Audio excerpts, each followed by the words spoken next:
Hello and welcome to The Lock-In, a new podcast inspired by current events and the way we live now. Coronavirus is laying siege to humanity, and those of us who aren't qualified to fight it are trying to help those who are by staying out of their way. It's been called the lockdown, but some people in Ireland have suggested it should be called the lock-in. My name's Conor Moynihan. I work for a company called Blacknight, and I consider myself lucky and grateful to be able to continue to work from home. In fact, the whole company, almost 50 people who normally work in our office in Carlow, are all, in fact, currently working from home. And that leads me to my first guest on the first episode of the show. That is my boss, CEO of Blacknight, Michele Nealon. Hi, Michele. Hiya, Con. How are you? Not too bad. Not too bad. All things considered, I guess. Look, it's a different way of doing things, and it's taken a bit of getting used to. But as long we'll either all become rampant, raging alcoholics or master chefs by the time we get out of this. You've been doing a lot of cooking, and I know it's something you do when you're at home. You travel a lot normally, which you obviously haven't the opportunity to do now. But you do a lot of cooking. You try out different recipes. You blog and post photos about them and that. So really, this is giving you an opportunity to really go all Heston Blumenthal in the kitchen. Yeah, to a point, yeah. I mean, some of it's working out fine, and is getting some lovely meals. Some of it has been a little bit disastrous, but look, it's fine. I mean, I suppose the challenge is trying to get the right kind of ingredients and things like that, because we've had a few issues with certain things, but for the most part, it's been good. I want to say thanks for the egg, by the way. It arrived this morning. Blacknight Easter eggs. Normally we'd all be in the office, Michele, and we would get these. They're from, but obviously we can't do that now. So it was a nice surprise. I didn't know it was coming, but my friendly local postman delivered it this morning. And I knew it was you because it was from Skellig's chocolate from County Kerry, and I know you're a fan. Yeah, well, I mean, the thing with the guys in Skellig's is they're easy to deal with. They're a pleasure to deal with, and we were in contact with them, and there was no problem at all for them to ship out the eggs to every household that we needed to send stuff out to. Well, it's nice, and it was particularly nice, Michele, because we're not in touch. We're not having that FaceTime in the office. We're not getting to see each other. You're not getting a pay rise or a promo or anything. No, but you don't be like to me. What I'm saying is, I think we're all feeling the strain a little bit, and I know, as you pointed out, we knock around the office, we bump into each other in the canteen, we have a certain rapport with people at work, and I don't think we've ever actually had an all hands, all staff meeting, Michele. But you organised one last week, or the week before, I think it was. It was last week, wasn't it? To get everyone together to talk about what's going on. Is that important, do you think, to sort of keep all the channels open? Well, I think this is the thing. I mean, okay, so for some companies work remotely or distribute in a distributed fashion all the time, and a certain number of our staff would have been working from home a couple of days a week. I mean, and you work remotely pretty much all the time. But everybody, even Jonathan, our token American, would end up coming into the office once every now and again, or at least there's that kind of possibility or option or something. Whereas I suppose now the challenge is that you can't just drop into the office. You can't drop in to somebody else. I can't drop into somebody's house even if I wanted to. So that's that does take a little bit of getting used to. Look, we've got the tools, the technology. It's just a matter of kind of changing how we do certain things just to make sure that we're as effective as we would be under normal circumstances, and that you don't kind of go from one extreme to the other. I mean, the upside to this is that nobody's driving around the place polluting the countryside with their cars or anything like that. The downside is, well, we're probably spending a little bit too much time with our families in some respects. Yeah. I mean, no, it does take a bit of getting used to. And I know some of our staff are finding it a bit challenging, but I know from talk, like all of our all of our clients, our vendors, everybody we're dealing with and interacting with is in a similar situation, unless they're living somewhere very, very strange. But I think at this stage, pretty much everybody is on some form of lockdown or lock-in. Of course, we can't call it a lockdown because our glorious leader doesn't want us to refer to it that way. No, but let's face it, it is a lockdown. I mean, it is. But I think it was a number of people said this, and it was David McWilliams, I think, the economist, who had tweeted, among others, that maybe the lock-in was a nicer idea, that it was somehow more Irish, somehow cosier and more comforting than the notion of actually being a prisoner in our homes. And I've seen another good slogan as well. We're seeing them all the time. We're seeing memes, we're seeing slogans, we're seeing people sharing uplifting thoughts, I think, with each other. A very good one, I think, is you're not stuck at home, you're safe at home. And maybe those of us who are should consider ourselves lucky, Michele, because others are on the front line. Yeah, I mean, look, I think there's pluses and negatives to the entire situation. And I think, overall, for us, the impact on doing our daily things isn't massive. I suppose longer term, there's things we'd all have to start looking at in terms of making sure that we don't all lose our minds. I mean, I kind of jokingly say that we're all going to become raging alcoholics. But I mean, the kind of the joke is if you're not going to be driving anywhere anymore, I mean, if you fall out of bed in the morning and you feel like having whatever, you can. Yeah. Probably not the best of ideas. No, for all kinds of other reasons besides driving. Yeah. But it does. But I mean, the other thing as well is, I mean, trying to kind of deal with the concept of time is a little bit different when, you basically see the four walls around you a lot of the time. And it's like, okay, so is today Monday or is it Thursday? Weekends are kind of slightly different because you're probably not working as much. But apart from that, it's kind of hard to know at times what's going on. But, look, as I say, we need to do this. I think we're going to touch on some of these ideas in future episodes, Michele. We're going to try and do this podcast 3 times a week and see what kind of response we get. And we're going to encourage people to give us a response as well. TheLockIn.ie, which you registered on Sunday, Michele, when I mentioned it. That's how people can get in touch with us. If you're watching this on a platform like YouTube or something like that, you can leave a comment there. You can leave comments on TheLockIn.ie as well. But I suppose I should draw attention to the fact as well, Michele, that we're privileged and we're lucky to have work to do and to be able to continue to work, and the company is busy and working. And not only that, because there are others who obviously cannot work remotely or cannot do the kind of work we do, but also we are providing, I wouldn't say an essential service, but yes, actually an essential service in many ways for many people, because Blacknight, of course, is Ireland's leading web hosting company. Over something like a third of all Irish hosted websites are hosted with Blacknight. And the thing is that there is a demand for the infrastructure and the services that we provide. Are we seeing, obviously we are seeing, Michele, an increase in demand due to people being confined and having to work remotely? Well, I mean, the things we offer, I mean, we offer the domain registration, we offer the hosting, the email, the website hosting, the email hosting, the servers, but we also offer connectivity. So there's like the broadband I'm using here in my home office is actually Blacknight broadband. I mean, it's provided by us, and this one happens to be Cyro, so it's super fast. And the thing is, I mean, our glorious leader, as I like to refer to Leo, that's Leo Varadkar, the Irish Prime Minister, or Taoiseach, as Con would say in his best accent. Jesus Christ.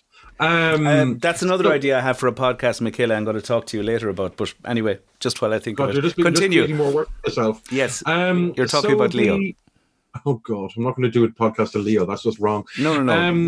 I'll explain. Who knows? So I mean, the thing is, this is like everybody is being encouraged to stay at home. I mean, that's not new. That's been going on for the last few weeks. But now we're basically being told, okay, you can't go out. If you want, you're only allowed to out for, you're allowed to have a bit of physical exercise, but only within 2 kilometers of your house. And you can do food shopping and other kind of essential activities. So a lot of companies in the food and drink space have had to switch and pivot. I mean, they're now trying to sort out some kind of either a full e-commerce solution, or maybe it's a kind of a click and collect, or maybe it's some kind of hybrid-y type thing. I mean, some of them are pretty low tech, but I mean, who cares? I mean, ultimately, if you want food and you want to be able to get it, and you want to, and it's a good opportunity, I think, for some of the smaller Irish producers.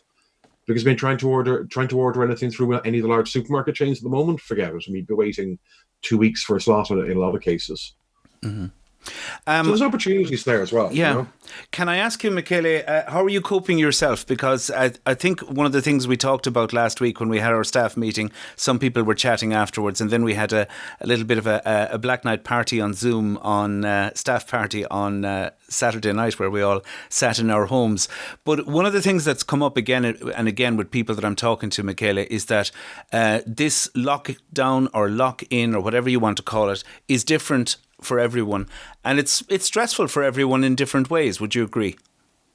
Oh, totally. I mean, look, ultimately for me, the it's kind of odd for me being at home for this long. I'm used to. I mean, I can operate and do things from a remote location. I mean, when I'm traveling, as long as I have a laptop and a stable internet connection, I'm able to do a lot of what I do from wherever I happen to be.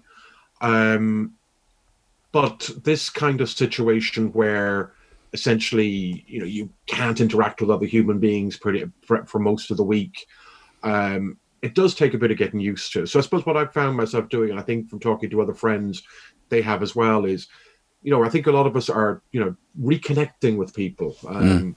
That can be sending them a message via one of the many platforms we have access to, or organizing kind of virtual coffees or drinks or other things using Skype or Zoom or GoToMeeting or one of the other things. And, that kind of helps to kind of, I don't know, make it that little bit more bearable. I mean, fortunately, because I travel a lot, I pick up bottles of whiskey and things like that from duty free, so I have got a stash. And the other thing as well is, I mean, like the launch of yet another streaming service in the last week or so has also helped, I think, a lot of people. So now we've got Netflix, we've got whatever's available via iTunes. There's also Disney Plus, and there's a few other services like that. So there's plenty of content. Though the problem, of course, is now, it's all going to start running out. There won't be any fresh content if this keeps up for much longer. We're all going to be stuck watching 80s reruns, and not for nostalgia reasons, just because there won't be anything else left. Yeah. It's funny. I find one of the things I am interested in is that there's lots of movies and content and stuff like that to watch. There's also a lot of talented musicians and performers who are putting content, doing, for example, live shows on Facebook and Instagram and other platforms like that as well. I find I'm tuning into some of that as well and really enjoying it. Michele, we're going to talk more, and we'll have you on the show again very soon. But I want to say thanks to you for coming on board anyway and helping us launch the podcast.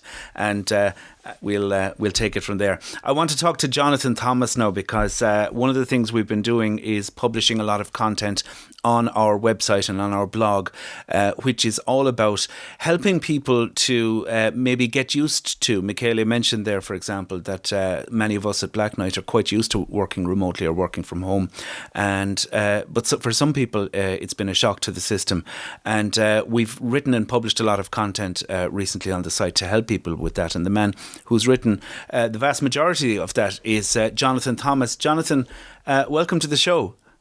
Hi, Con. How are you? I'm good. You're not from around these parts, Jonathan.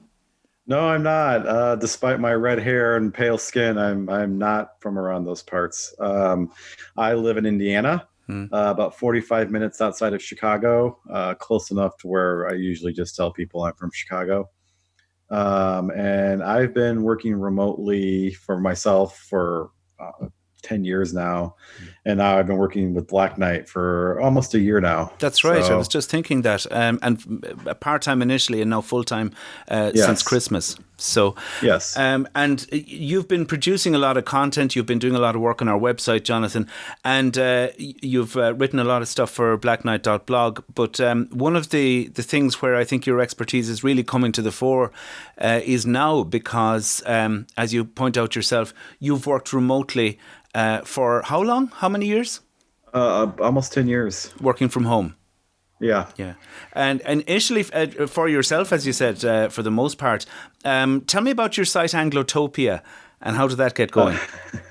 Anglotopia is the world's largest website for Anglophiles. Those are people who love Britain, which is an idea that I know makes Michele sneer. And it started out as a hobby because I couldn't find a website that did what I wanted to see and do regarding Britain. And I also needed to make money. So I thought, why don't I start the website? And so I started in 2007, and then I started doing it full time in 2011. And it's, done. It's had its peaks and valleys, and it still provides an income. Not much right now because of COVID, but it's a fun passion project, and I'm very lucky that I have a business that allows me an outlet for the thing that interests me most, because it's facilitated 20 trips to Britain in the last decade. I've seen beautiful parts of the country, and it's introduced me to a lot of interesting people. So it's and for a while it was my wife and I working together on it. Right now she's gainfully employed, so doesn't work for the business, but it was a partnership for a long time, and we would do content back and forth. We host a podcast. We've done, YouTube videos. We've done the lot. So it's kind of been an all-encompassing thing. And then last year, seeing the way the business was going and whatnot, I decided to return to full-time work. And then that's when this opportunity with Blacknight came up, and it was too good to pass up. So we are. I think you could, as Michele was saying, we're now a distributed company, whether we want it to be or not. But the marketing team has been a distributed team for a while. Jonathan, obviously, you're in Indiana. I live in County Clare and work from home almost all the time, coming into the office when I can. And then we have Michele, Chloe, and Stephen, and others that we engage with, who are basically usually based in the office in Carlow as well. But enough about Blacknight. Sorry, go ahead, Jonathan. Well, I was going to say, we've been a distributed team, and I met you all for the first time in December, and we had a marketing Christmas party and sort of got to gel as a team. And I think when all this is over, that's something that is useful, even with distributed teams, is that it helps to give you person-to-person context. And so while it's most of the work, at least in marketing, that we can do can be done anywhere, to be cohesive as a team, it does, pay off to meet up occasionally. So I want to tell listeners and viewers that Jonathan has written at least 4 or 5 articles. Is it 6 maybe, Jonathan, on the whole subject of working remotely? Since this became a live issue. Yeah, and there will be more coming, because I know one of the things that struck me when this all started, and my wife was kind of the avatar for this, because she's been working in the corporate world for the last couple of years, and working from home is still very much an alien concept, even with companies in the tech industry. They still have this idea that you're not actually working unless they can see you every day. And so thinking about it, and as somebody who's worked for so long, I've just been kind of thinking about all the sort of the problems and the solutions and the tips that kind of make working from home work, because it's, even though you're at home in your most comfortable environment, you're still working. And so it creates a whole new set of I hesitate to use the word problems, but it creates a different scenario of things than going into an office does.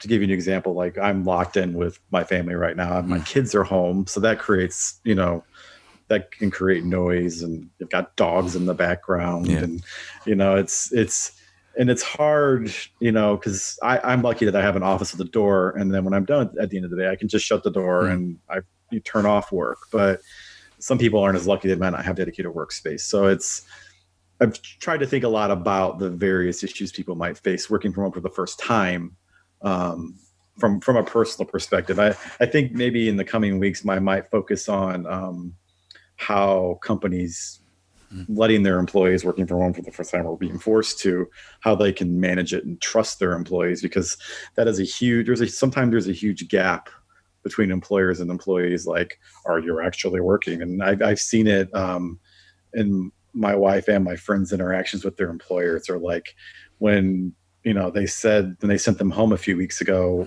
before Chicago went on a stay-at-home order. They were very the word is, I guess, paternalistic about it. Like, we expect you to be working. Like, the assumption is that people wouldn't want to work because they're at home, and so there's a lot of attitudes that need to shift. And I think we're very lucky that Blacknight understands that and trusts their employees to get their work done, and that's missing in a lot of places. I think it's going to be hard to put the genie back in the bottle, and that a lot of people have remarked that this really is a watershed moment in terms of the world of work and teleworking and remote working and working from home. Jonathan, we're going to touch on that stuff in more detail, as I said, in the episodes and days that are to come. I want to move on very quickly, though, and ask you just briefly what it's like there in Indiana, what it's like for you, for your neighbours, for your community. Well, I have a first-person example here. So I live just outside of LaPorte, Indiana. I live between two towns. So I live in the country. I live in the middle of nowhere. It's 5 to 10 miles to the nearest town. So normally I'm outside of society in general. If I want to eat out or go get groceries, you have to go into town. So that from that perspective, things haven't really changed that much because I don't see people on a daily basis anyway. The only people that come by are people who deliver things and the mail and people walking their dogs occasionally. But the biggest difference is that I have people here. My wife is here now every day. Dog's barking. Do you need to get that? Working from home. Yeah. A good example for the podcast. Yeah, excellent. I'm on the so that's actually where we decided to leave this first edition of the Locked In podcast with Blacknight. Jonathan had to attend to his dogs and his doorbell, and that is what it's like when you're working from home, and nobody has any problem at all with that. Anyway, we've been talking for over 20 minutes, and there's always a need to save something for future episodes. The episodes are going to be 3 times a week, not just Michele and Jonathan and myself. We'll have other guests, other people from the Blacknight family. We'll have customers, clients and friends. We'll have people who are doing positive, supportive things in the community to help us all get through this confinement, and we'll be very interested to hear what suggestions you, the viewer or the listener, may have as well. You can go to TheLockIn.ie, leave a comment there, and you'll also, at that address, is going to bring you to the Blacknight blog, where we have lots of other content, including the articles we mentioned that Jonathan has written, sharing his expertise on working remotely, which, as you heard him say, he's been doing for over 10 years. Well, Wimshe, don Trosha, don Chiad Agron, the very first episode of the Lock-In podcast. I'm hoping there won't be too many of them, and that the lock-in or the lockdown or whatever you want to call it won't endure for too long. But we're going to do this, as I said, 3 times a week, Monday, Wednesday and Friday from next week. But we're going to do another episode tomorrow, Friday, the 3rd of April. Hope you can join us. Godishin Slán agus benacht.